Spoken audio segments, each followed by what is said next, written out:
مرات كان تدير دربي والبركات يسوس قالوا دير دربي والبركات سجلت واقرانو سجلين فون فتى مريم دور برا دلت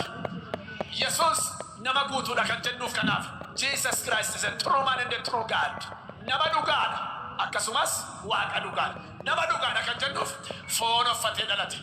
قالوا أكتورا نمات دلت متين سجلت فون فتى ملء نما تول بركة متين يسوس وانت دلنا ما تلاقى منو ما تلاقى ميرا تبورا كنافي بيلايرا سيطانا كوراميرا فونا فتيدو فيتو نما تيدو فكاتي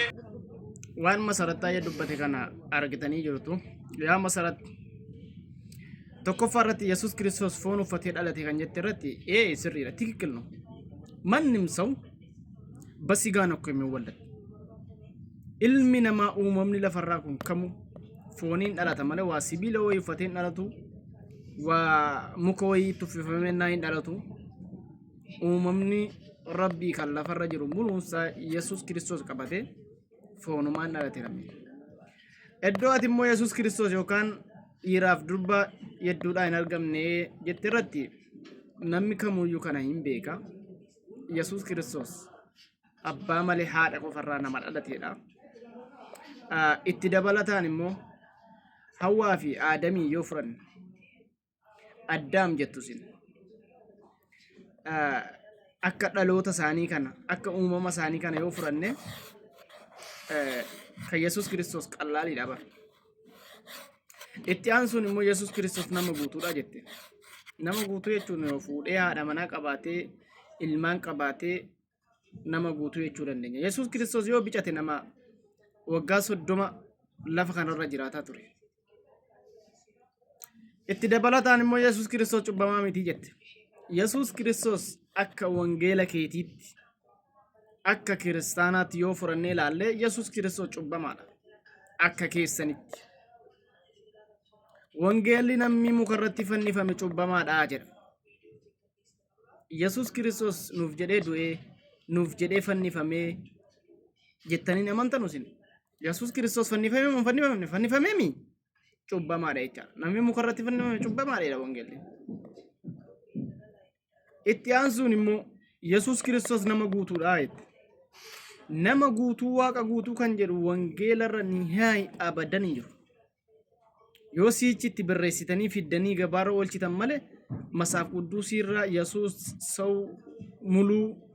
waaqa muluu ይባል ነገር የለም እሺ nama guutuu waaqa guutuu kan jedhu hin jiru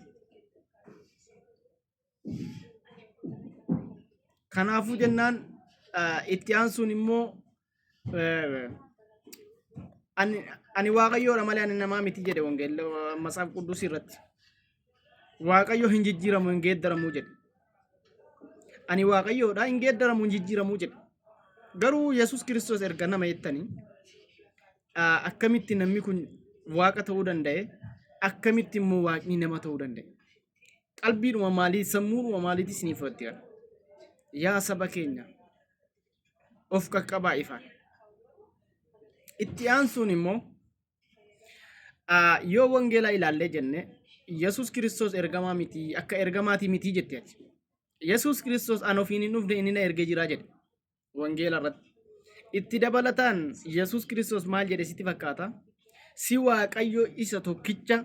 isa dhugaa Yesuus Kiristoos isati ergites beekuun isaanii jireenya bara baraatii jedhe bakka kanatti Yesuus Kiristoos dubbiini dubbate si waaqayyo isa tokkicha gaafa jedhu isa dhugaa gaafa jedhu waaqayyo jira Yesuus Kiristoos isati ergite beekuun isaanii jireenya bara baraati gaafa jedhu Yesuus Kiristoos ergamaa rabbiiti jettee fudhattee jireenya bara baraa argatta allaqe waaqayyo waaqa jettee Yesuus Kiristoos immoo ergamaa isaati jettee yoo fudhatteyyuu